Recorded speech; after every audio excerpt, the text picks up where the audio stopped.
Morning, and thank you very much for joining us. I am Yori Folani.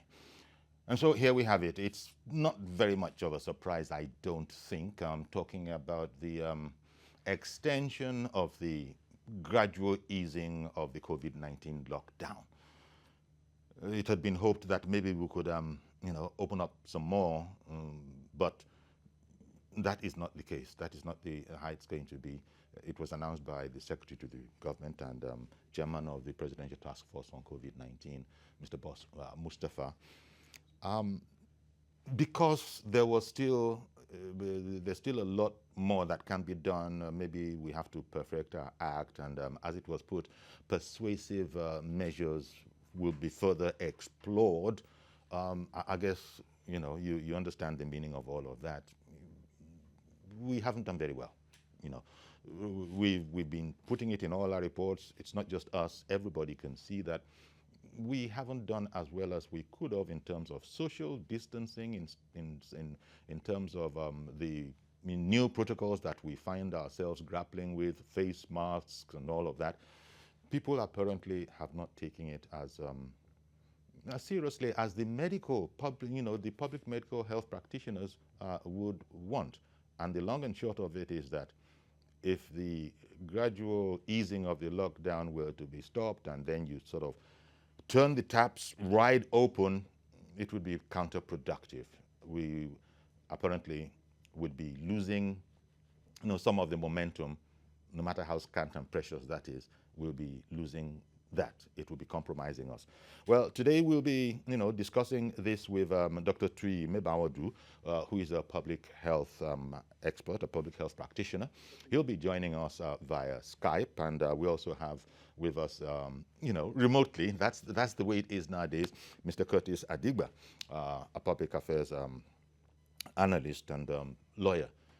Now, but just before we start, and of course, as always, we'll include your calls as well, exploring ways to do a lot better in terms of taking this seriously with the seriousness that it deserves. It's always been a compromise. We know. Everybody knows. It's always been a compromise between, letting people go about their, going about their daily bread and daily soccer, and the fact that people don't like to be cooped up. It's a compromise between that and also, shall we say, security, because people get restive and, you never know what can happen. So it's a very, very delicate balancing act. But before we get into the program proper, maybe we just sort of set the scene with a report by Femi Akonde in Abuja. Added to the first phase of the gradual and phased easing of the lockdown. But there was significant progress recorded in the first phase, despite obvious enforcement bottlenecks and other compliance issues. This decision is the outcome of recommendations made to the President by the task force saddled with the responsibility of coordinating the national response plan. Again, there will be intensified efforts to alleviate socio-economic difficulties caused by this extension. The level of compliance has been reviewed, and a specific directive has been issued to the security agencies to carry out strict enforcement of all measures. These include the nationwide curfew between 8 p.m. and 6 a.m., the ban on interstate travels, and the wearing of face masks and coverings in public places. The security agents are, however, urged to be mindful of the human rights of citizens, while citizens are equally urged to encourage and recognize the dangers posed to self, their loved ones, and the entire community if they fail to take responsibility. After recording the highest figure in one day, health authorities are closing the gaps in testing, tracing, isolating, and treatment of confirmed cases. Statistics from the Center of Disease Control indicates that Lagos, Kano, and Borno accounts for 52% of the COVID-related deaths in the country. The biggest worry for the Presidential Task Force will be transitioning from a lockdown to a safe reopening. How do we restart our economies? safely? How do we move from the narrative of a lockdown to a narrative of a safe reopening, so that people can go back to their livelihoods while still staying safe as possible from this virus? How do we do that in the farms? How do we do that in the markets? How do we do that in the schools? How do we do that in transport? How do we do that in aviation? And really, this has to be our focus in the next few weeks. At the daily media briefing, the Minister of Foreign Affairs announced a significant breakthrough achieved in providing welfare for evacuees. He disclosed that the Central Bank of Nigeria and Nigeria's oil company NNPC will now pick the welfare bills of returnees in mandatory isolation. This must indeed be a relief after the government was hit with a barrage of attacks, criticizing its insistence that evacuees must pay for their hotel accommodation and feeding. We found ourselves in a situation where either we stopped evacuations for lack of funding, but we knew that there were so many people who were desperate to get back, or we passed on the costs to the evacuees. But what I did say was that I would spare no effort in trying to source for funding from whatever source we could find it. In the coming days, the operational guidelines for the extended phase of the lockdown will be released, but government continues to escalate health advisories on precautionary measures to stay safe and flatten the curve of transmission. Femi Akonde, TVC News. And our thanks to Femi Akonde for that report that went out earlier on our news. So the objective, as you can see from the report, is the safe reopening of society. Emphasis on the word safe. Reopening is not a problem, but it's doing so safely. And we've seen, shall we say, the conduct of people when we did the trial in the markets, in businesses, especially banks and all those kind of places. Those were, to public health, practitioners, those must have been nightmares. Social distancing was thrown to the dogs, even if the banks themselves had prepared some sort of structure for social distancing. People were just so desperate to access those places that you know the pictures that I'm talking about.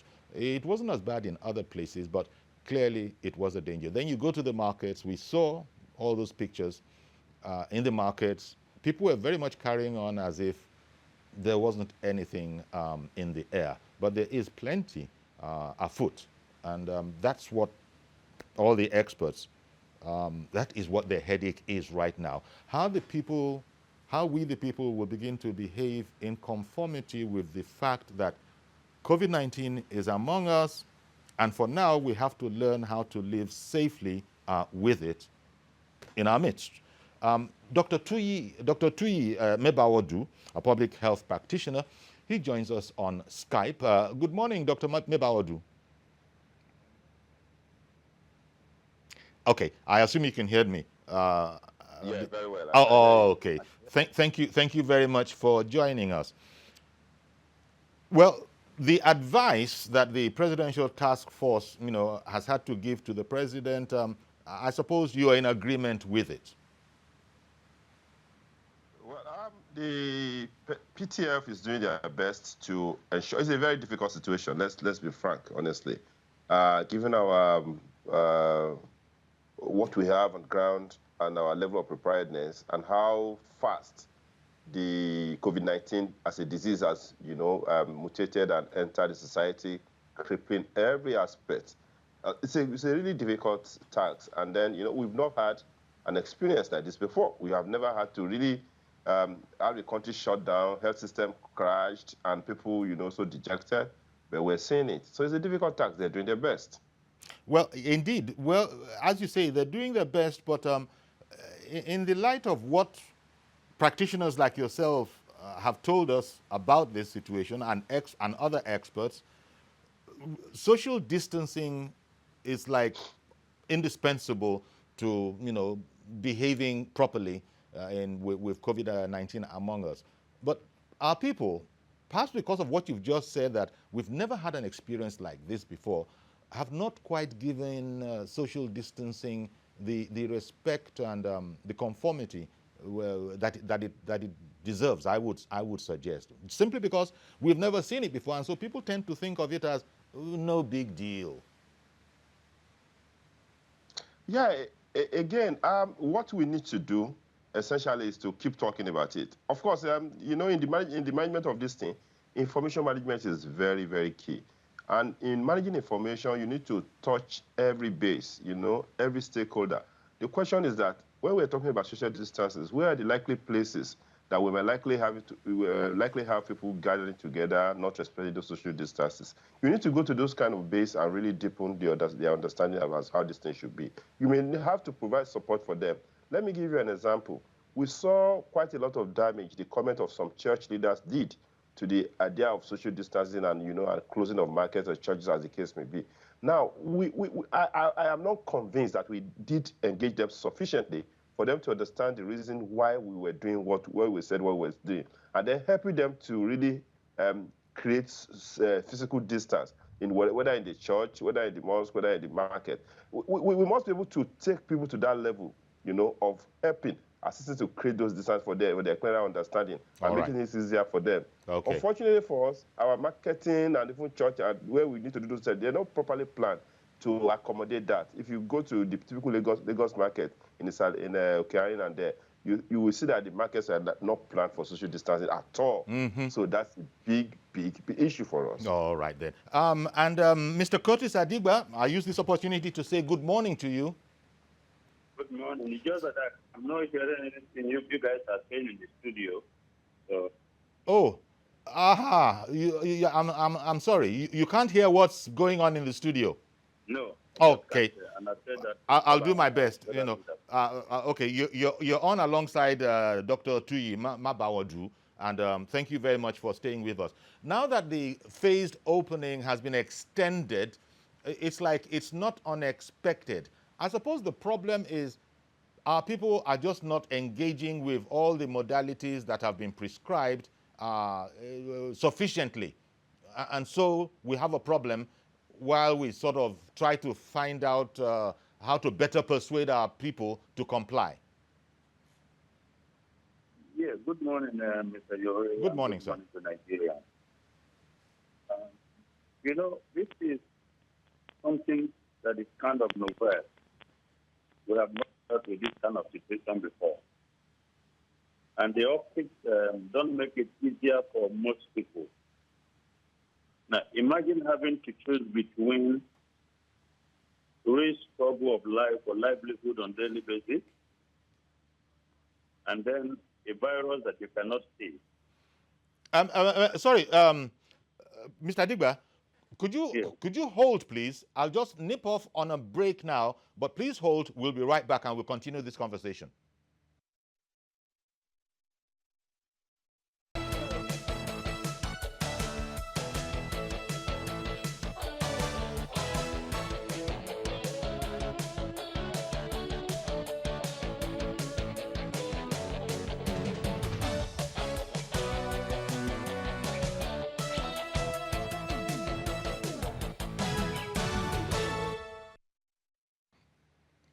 Okay, and indeed, welcome back. And Curtis, thank you very much for holding on. Are you still with us?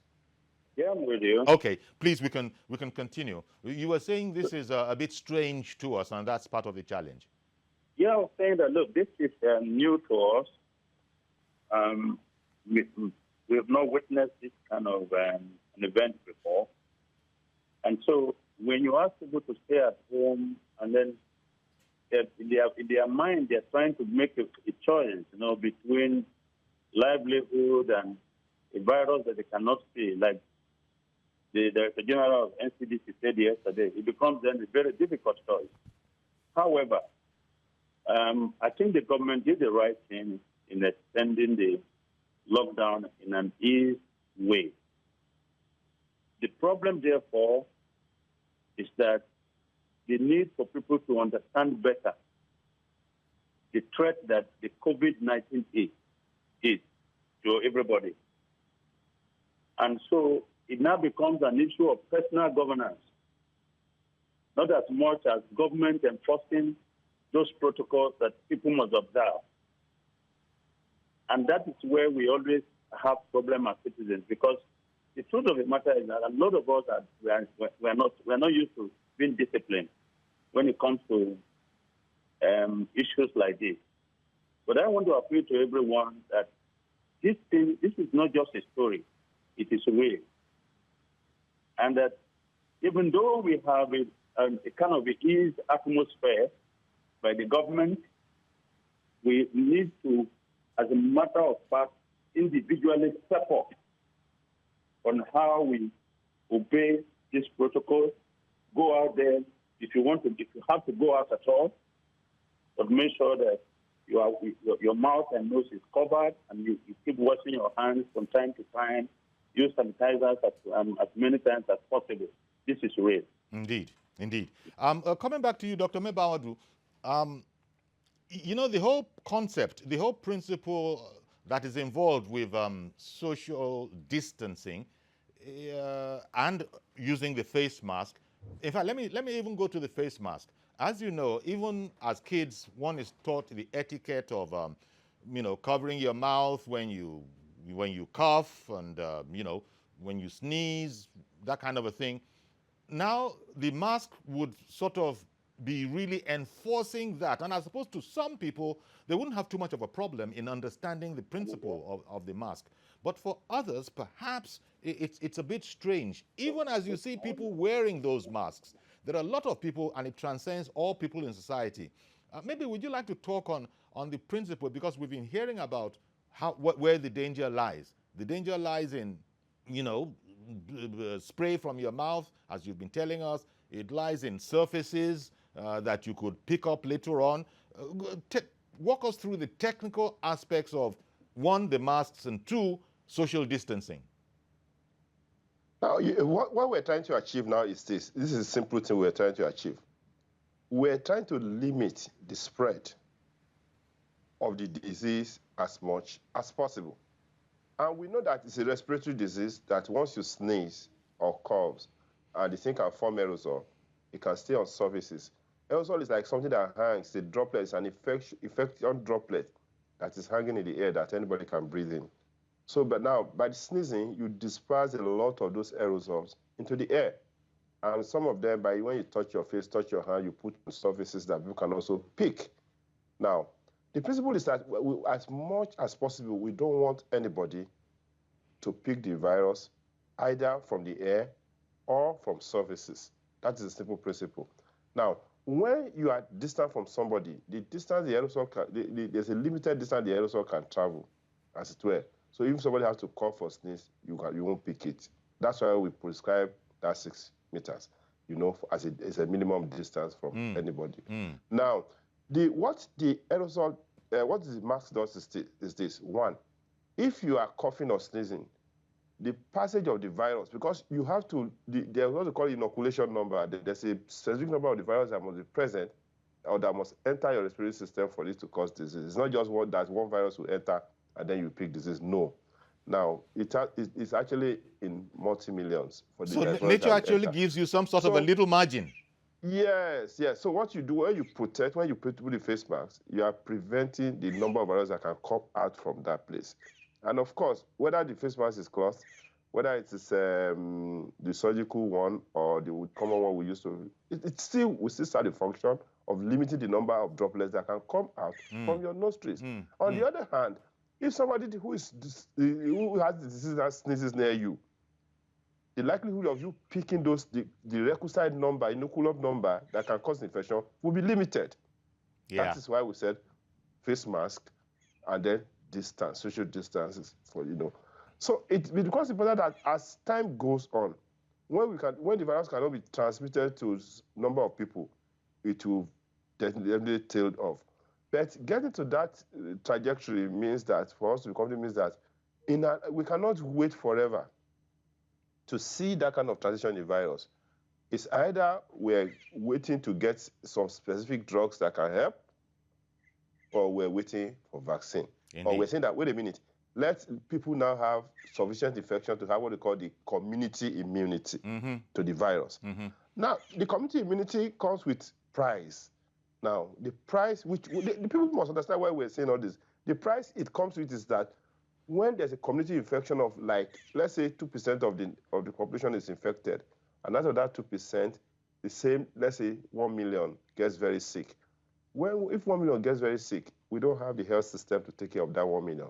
It will put a lot of pressure on the health system. It will put pressure on so many other critical illness we're taking care of.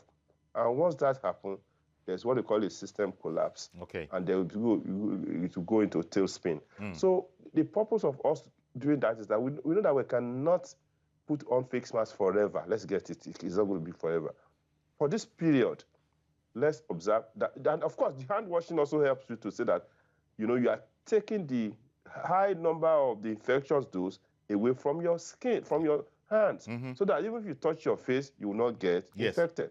If you have touched surfaces after washing your hand, you will have reduced to a very minimal, negligible number, the number of infective dose of virus that you can transmit to yourself or to another person.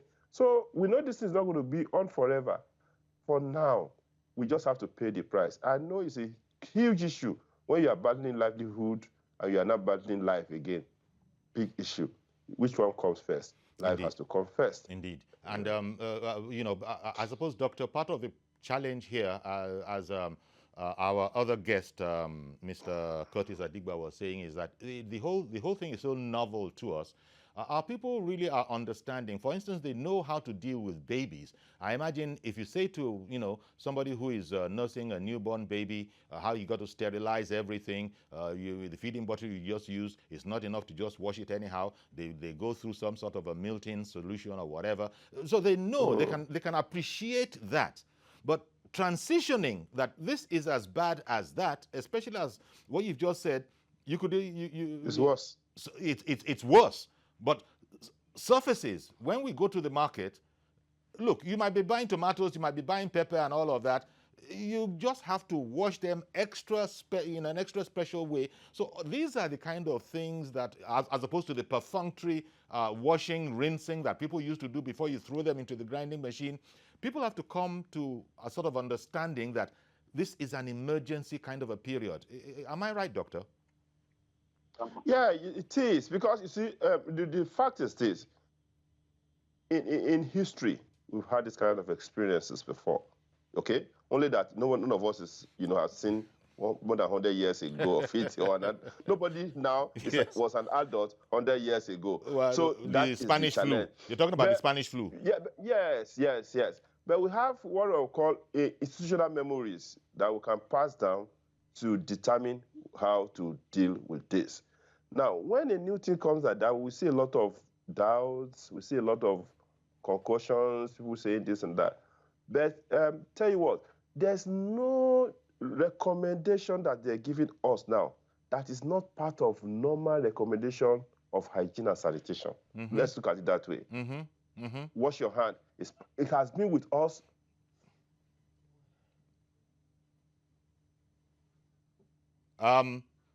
I think you're still there, but it froze a bit on us. But you were making the point, and let me turn to Mr.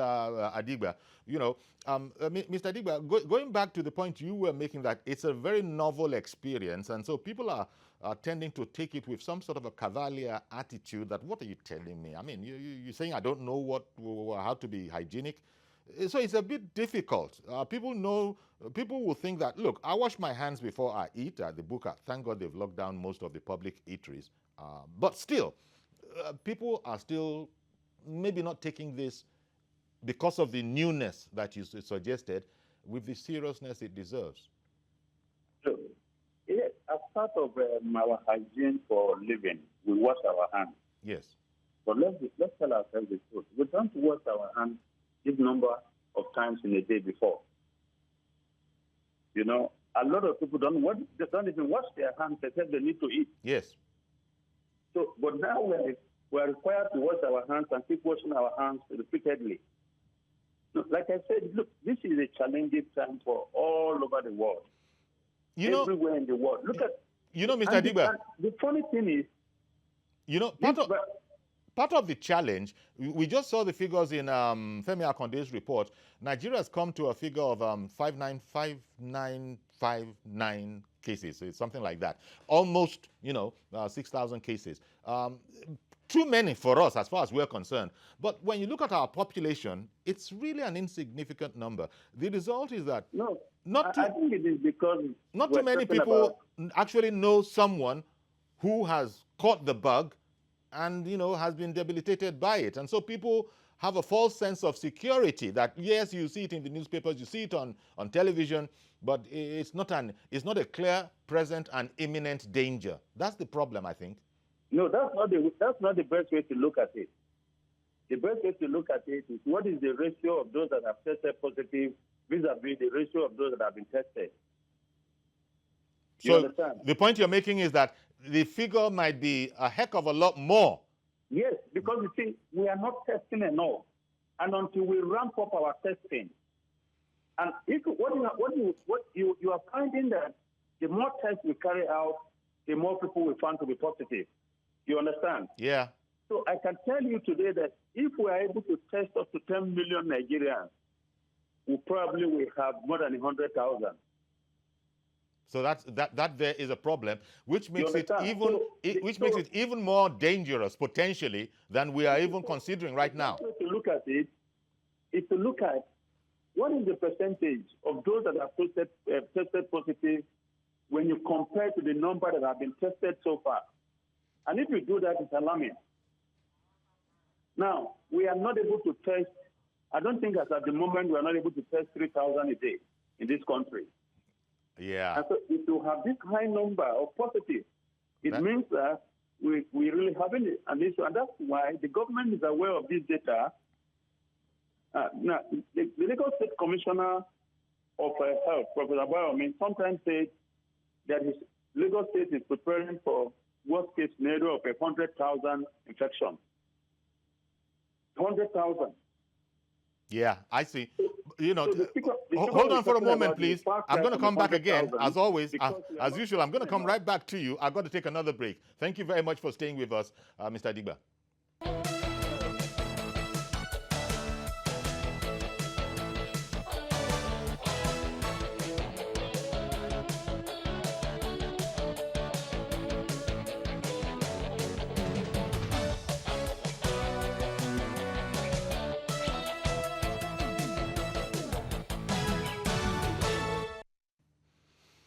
Okay, so welcome back. And indeed, Curtis, we're back. Thank you for staying with us.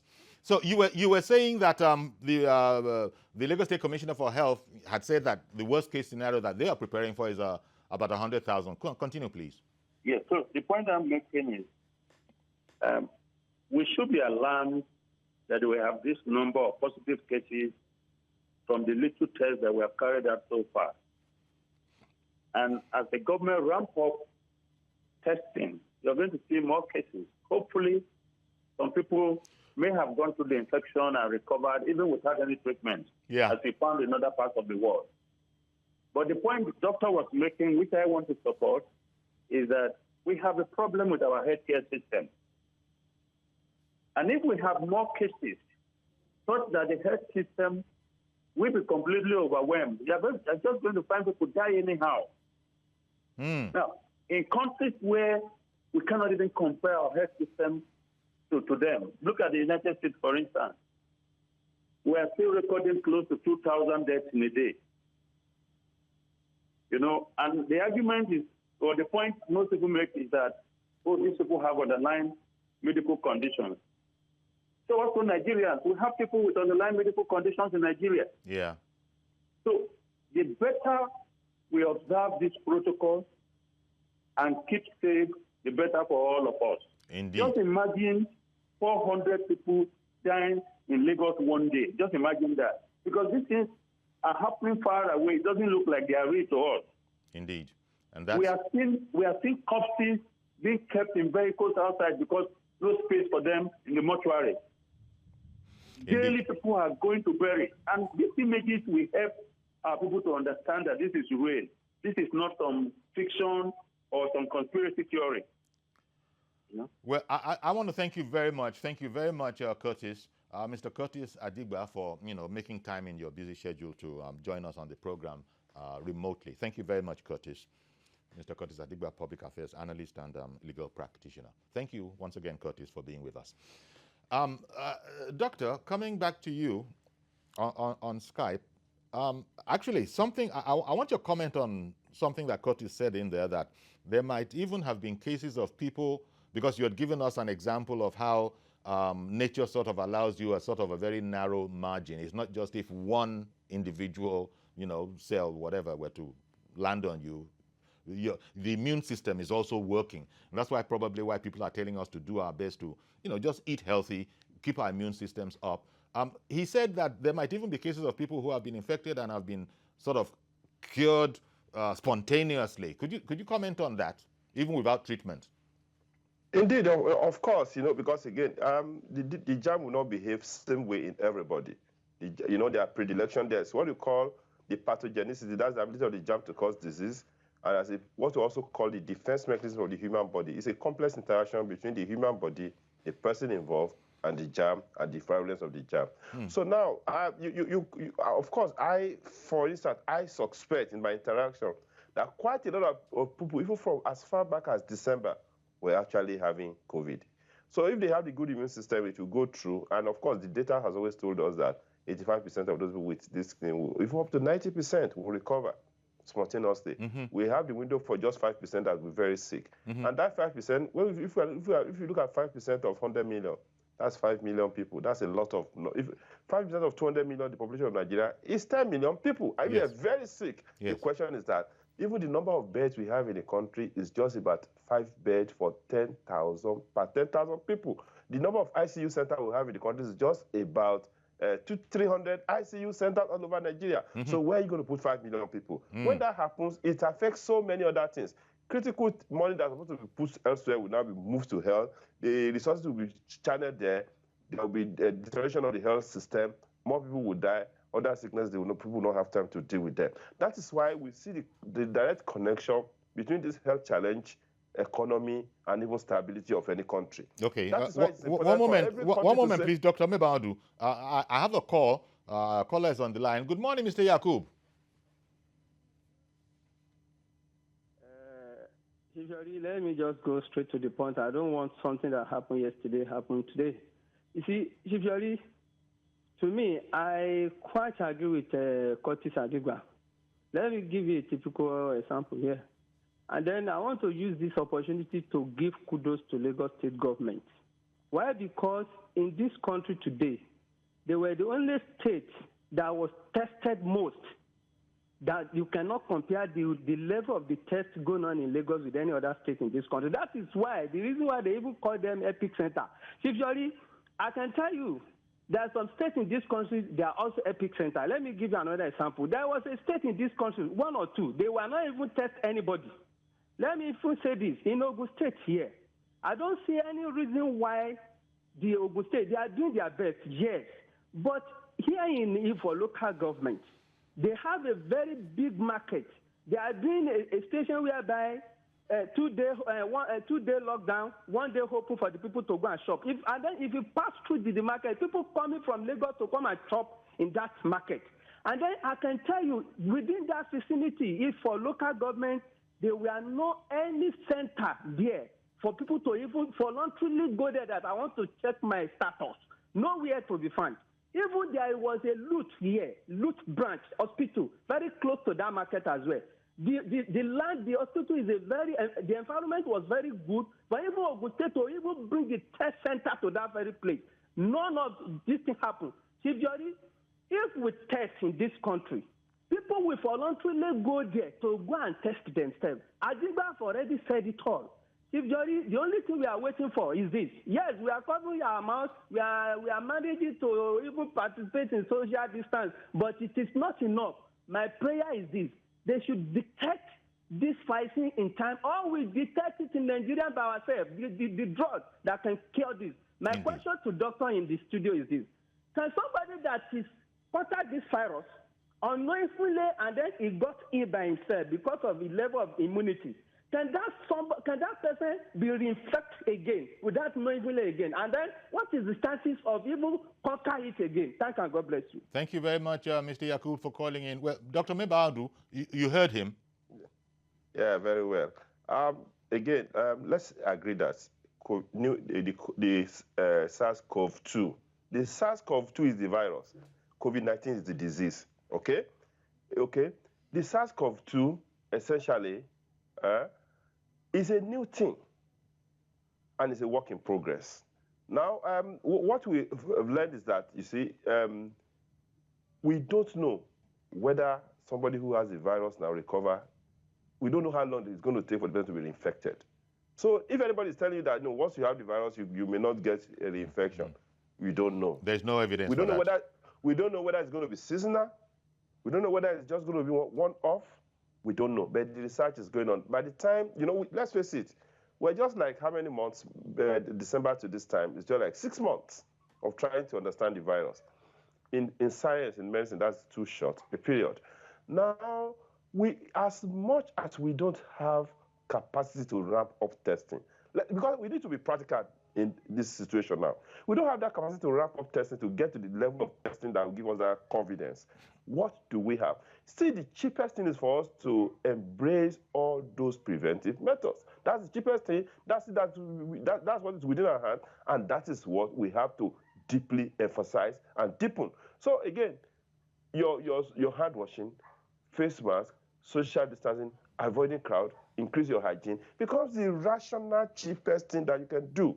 Because if you are saying that, look, wait, go and do testing, and then you look at those testing, the process of testing means that you must have a PCR or whatever, or a rapid test, which you have to import, which costs you money. You have to mobilize human resources to get that done, which is cost money. You have to provide space to get that done, which will cost money. By the time you put all those ones into the narrative of your spending or your accruals, it's a huge thing. I'm going to come back and talk with you, Doctor. I'm going to come back and talk with you about the ease of getting tested. But in the meantime, Mazi OKOROAFOR, good morning, sir.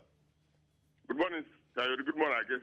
Honestly, sir, you see, the problem, one major factor we have in this country is that we have to look into it. Our level of education. And because of the level of our education, the community aspect of it, nobody cares about it. And this is where the whole thing lies now. Now, if you ease the issue of lockdown or not lockdown, whether the government extend it till August, that one does not matter. But the question is this, presently, what is going on? Because all these things you have been showing on the television, your station, every 30 minutes, 50 minutes, all the news items you show, people don't believe about this thing. Now, you ask yourself, private sectors, how do they cope? Now, Mr. A, you have a school. And when the children pay school fees is when you get money and pay the teachers and also feed their family. Now, what is happening? The question now is question mark. Do the government or the central bank, are they ready to assist all these things, or the state government? That is the issue. Now, you come back home. You ask yourself, this is a country that belongs to everybody. The bourgeois, what is happening? Does this mean that they don't know where they're supposed to help people? People will shout like, let's go and go. And even the common hygiene that we are talking about, nobody cares about it. Now, I'm suggesting religious leaders, whether somebody is coming to a religious organization, or whether Muslim or Christian to pray or just to collect anything, let you or her go come in with mask. Anybody without mask, let not allow that person to pass the religious organization's gate. Let that person go back, because the way we are moving now is not encouraging. People say local herbs. They say they have so many local herbs now in Nigeria. They are up to 20 or 30. Now, we have not seen anyone. They say, take this. For how long will we be taking all these things? The government should at least take care of the private sector. Now, you are running a TV house. Now, the TV house, maybe you have a radio station. Now, you depend on ASPAT. And the programs people come to collect maybe airtime or come and cover their program, you pay them. Now, where are they coming? These are the question marks. The government have to look into all these things. All right, Not every day they say they brought 20 million, 50 million. What are they stacking in for? Yeah. Or they say they want to do what? Let the people at least see something. Even the employers of labor, let them see something and give to their staff so that they'll have something to eat. Because hunger is blowing very, very hard. All right. Then. Thank you very much. Have a blessed day in Lagos. Thank you very much, Mazi OKOROAFOR. Dr. Mebaudu, what you people are telling us, what you experts are saying is stay at home as much as possible. That is, these are not normal times. People can't be just roaming the streets simply because they have the freedom, which I'm afraid is what a lot of us, do. Even if there's nothing, you don't have anything doing, the fact that you are not cooped up, I think, psychologically, the fact that you are not cooped up, people will leave their home, especially I'm talking about the street urchins, I'm talking about the area boys, for example, not as if they are very indicative of who Nigerians are.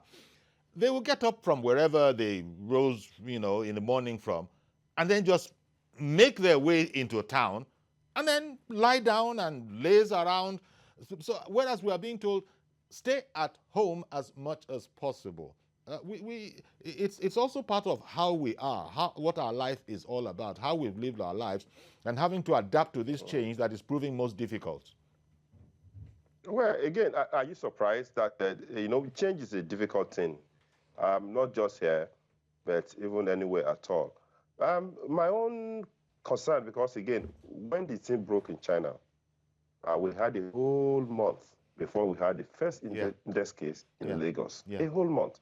Now, and then I said we need to manage the information. If you lose management of the information, it's going to be worse than the pandemic. Now, if you do need to deal with this information, look, it can't be government alone. We have, look at the traditional people, the church people, for instance. They have such a huge following.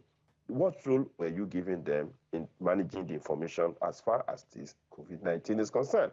We have the traditional institutions, traditional people, and you have the market association, you have the road transport people, and so these are vested interests, because again, these are people that create the crowds that can spread diseases. So you need to have brought them in and said, listen, guys, this is what we need to do. You do this, you do that. Your own role is to ensure that we spread we give face masks, or so you have to make sure that those ones are on board. We're not seeing your role. So we lost the information, and then it became a problem. We just have to adapt, and as much as we can. The other point, Doctor, that Mr. Adigba made when he was on was that we are talking about the figure, which many people are saying is high, almost 6,000, not quite, but almost 6,000 COVID-19 cases. That figure, look, we're just taking that as the statistical figure, that if you could faithfully test up to 1 million Nigerians a day, his fear is that the numbers will be radically different. Obviously, but we cannot discontinue that figure. In statistics, in medicine, in science, that's how it is done. You take sample and look at that sample and use it to do projection. So now, if what we can do now is that number, 6,000, that number, 28,000 there, but that we've tested with 6,000 out of that. That is an indication. That's an indication of the pattern or the depth of infection, the prevalence of that disease in this environment. It's an indication. You can't trade that away. You use it to project and plan. Exactly. And you've seen that it is difficult for us to do 100,000 tests in a day. That's a problem. We don't have that resources. We don't. One moment, Doctor. Doctor, sorry. Let me bring in Isa calling in from NASARAWA. Good morning, Isa. Good morning, sir. Thank you for calling. Good morning. Good morning, sir. Good morning, sir. Please go ahead. Yeah, I was listening to Doctor.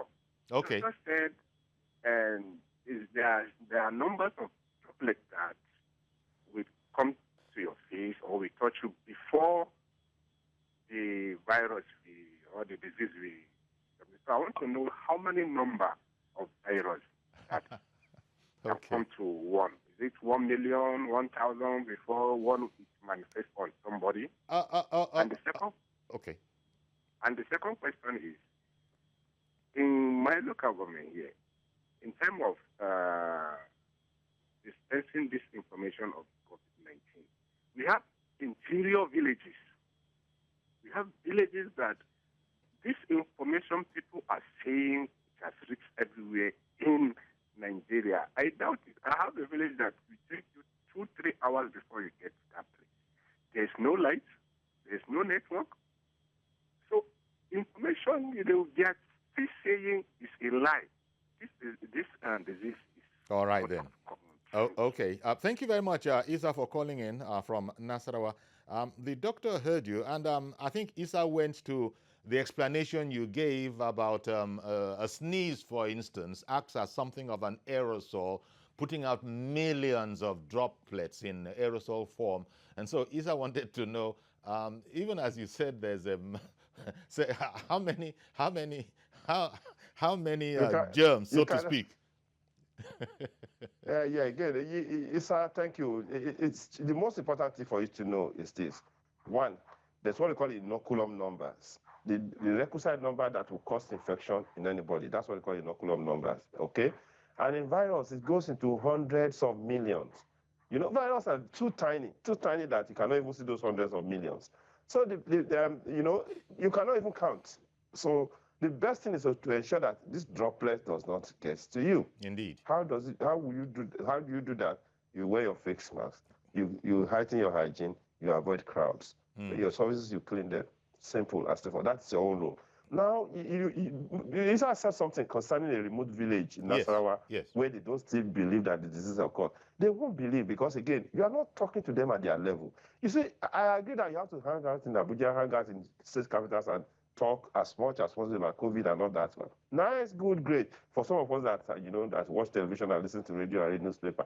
But at the local level, at that local level, they relate to their local traditional people. They relate to the local influences, their traditional, their spiritual leader. That's what they relate to, the elders in that place. And then the question is this: have you deepened your communication to that level of those elders? That is the question. Now, that was why I was mentioning the critical stakeholders. At the point when we had a whole month to plan for this thing, I was thinking that the cheapest thing which was available to us is to leverage on the local government to summon those traditional leaders. Listen, we have, you know, you can remember when cholera came to Nigeria, but we have another disease that is worse. We want your people to do this, do that, do that. If we need to help them, we put in their own language billboards that they can really relate to in their own language. Communication they can relate to in their own language. So if we had done that sufficiently, indeed, the issue of doubt would have been minimized. Okay. At least if they're doubting, they would have really taken those pain to prevent themselves. But now we're lucky, it's not because of the lockdown and the restriction of movement, we're not getting the diffusion of that sickness so much to those local governments. Okay. That'd be great. Okay, Doctor. That may be the good thing now. A moment, Doctor. Hello in Jos. Good morning, sir. Good morning, sir. How are you, sir? Very well, thank you. Thank you, sir. Can you hear me, sir? Yes, we can hear you loud and clear. Please go ahead. Can you hear me? We can hear you. Concerning the extension of the lockdown. Yes. The answer not the case. We are just at the lockdown, although our lockdown gave us the Wednesday to be inside, by Thursday outside. But what I want to say is that some have been locked down for months. Shops are not open. There is nowhere to get the money. And the people we are coming from abroad, they started opening the economy.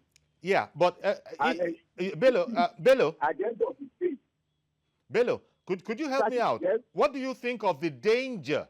I hear what you're saying. I hear you. Yes, I hear you very well. But Yes, how much of a danger do you think is outside there? Well, they told us that they use this map. Hello? I can hear you.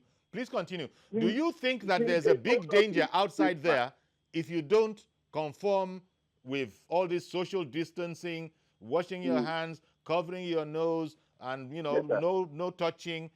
Do you believe that there's a grave danger out there? When I already said that. Okay. It looks like you reluctantly agree. Yes. Okay. But for how long are we going to lock ourselves up and down? When they don't have anything to get the money to your family. But I don't want to put it, I don't want to be dramatic, but if you look at it from the other point of view, if people were sure that you step out, you're putting yourself in grave danger, nobody, you know, I put it a bit dramatically, nobody would need to be sermonized to stay in, even though they are hungry. Would you agree? I know, sir. I hear you, sir. I am hearing you. I hear you. But I think what is doing you, as we say, what we say locally, quote unquote, the word doing, how we use the word doing in Nigeria, what is doing you is also what is doing government. This compromise. Say, we know. Okay. Okay, but it is not going out to everybody.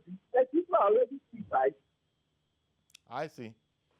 Thank you very much, Mr. Bello. The quality wasn't the best, but we were able to hear it. And I think Mr. Bello typifies most ordinary people.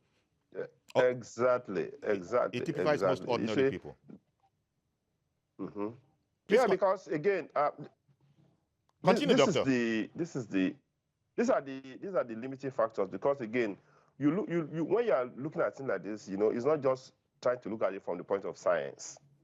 We have to look at it from the point of emotion, the point of social science, the point of economy. There's a lot of angles you have to look at it. Yeah. And for us, this is one of the key factors that can really mess up the whole system. Mm-hmm. Let us. We shouldn't pretend. Nigeria is broke. Honestly, guys, we shouldn't pretend. If we try to match it up and say that we can steal money somewhere, Nigeria is broke. Now, if you have that mindset that Nigeria is broke, yeah, and you have this money that you feel that, okay, this money can go into this, and you look at the cheapest area that you can lose, there's an epidemic or a pandemic going on. It's killing people. It's going to hurt your economy and everything the worst. You look at the cheapest thing you can do to ensure that the pandemic does not hurt you, that can really meet your pocket. Indeed. Yes, people are donating money, but it's not sufficient. One moment, doctor. The cheapest thing you can do is that social distancing and all this health decision we're talking about. But people, even when people agree, as you saw with the example of Mr. Bello, it was a sort of a reluctant agreement. Say, But Mr. Adesina, good morning, sir, in the UK. Good morning, Mr. Yori. Thank you for calling. If you don't mind, this morning I want to ask you a question before I make my own comment. I want to ask, did government listen to this unique program you are doing, both local, state, and the government, and the federal? Did they listen to this program? I believe they do, but they're representatives at least. Because, because the reason why I'm asking, we need to assess ourselves as a nation. Because Nigeria has been existing now. We're talking about something over almost 60 years. Yeah. And we're still talking about something. Mr. Adesina, it's a big challenge. And we really are coming. You have about 30 seconds. Could you please put it into about 30 seconds? And your people you're calling on the program, they are very fantastic. And it's enough for any government to listen and act professionally. You can't be a leader. You can't be in the government. And these people are suffering. We're going to have to leave it there, Mr. Adesina. I want to thank you very, very much for calling in. Time is against us. I wish we could listen to you some more, but thank you very much for calling in. And Dr. Mebawadu, also, I need to thank you because the time is far spent. And at the end of the day, thank you, Yori. Thank you very much, sir. You've explained it. The rest is that we're going to internalize this, and in fact, this is part of the reason government has extended this so that we can find, better ways, if you want, to sort of persuade us to, work with all the regulations that are put out there by healthcare professionals. Thank you very much, Dr. Mebawadu. And indeed, thank you very much to Mr. Curtis Adigba, who called in earlier, who spoke to us on the phone earlier. And indeed, thank you very much to our callers, that make the program what it is. So that's our program today. Please join us tomorrow for a fresh edition. I am Yori Folarin. Bye-bye for now.